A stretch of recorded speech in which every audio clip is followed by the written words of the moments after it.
Isn't it interesting that so many women who need a cesarean section actually push for a vaginal delivery, while those women who do not have a medical indication for a cesarean section opt for a cesarean section? It feels almost upside down. Welcome to the world, little one. You're the moon, the stars, the rise. Hi Prevention Circle, I'm Halima. I'm a medical doctor who is deeply passionate about preventive medicine. What I stand for is very simple. I have frequent and simple conversations about ways on preventive medicine with regards to our health, and these conversations are very vital because it helps to prevent complications before they even set in.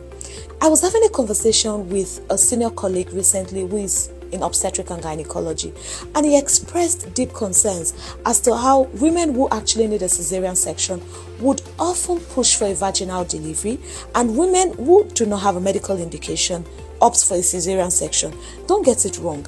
Women can actually request, there's something called the maternal request, to have a cesarean section. But one would wonder, why are they opting for cesarean section when they could have a vaginal delivery? For some women, a vaginal delivery, such as pain, tears, the uncertainty that comes with a child coming through the birth canal, could inform their decision to opt for a cesarean section even when it's not medically indicated. And for those that need a cesarean section, that actually have a medical indication for a cesarean section but push for vaginal delivery, it could be fear of the surgery, it could be fear of complications associated with the surgery, and most importantly, the cultural pressure to give birth through the vagina. For example, there are certain places in the world, if you do not give birth through the vagina, you're not woman enough, you've not actually experienced the process of giving birth to a child. And I don't think this should be. This is the thing. Both vaginal delivery and cesarean section both have their risks, both have their benefits.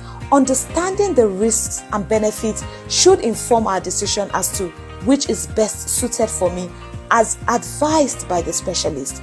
But in that moment, I had a pause. I thought of it. Could it be communication problem? Could it be pressure from family members or relatives saying you need to deliver through the vagina as against cesarean section? So here is the key thing. Both routes can be safe, and both routes carry a degree of risk. It could also be life-saving, either of the routes. The most important thing, making the right decision that is safe for both mother and baby at that point in time. That is where what I truly stand for comes in: preventive medicine. Speaking about choices of delivery doesn't start during labor. It doesn't start at the point of delivery. That is where antenatal comes in. This is where we prepare mothers. We prepare them for various options, and we talk about the various expectations as to what delivery options to go for, and we correct misconceptions. If all of these are dealt with during the antenatal period, we prevent delays, we prevent complications, and we prevent unnecessary waiting time when emergency sets in.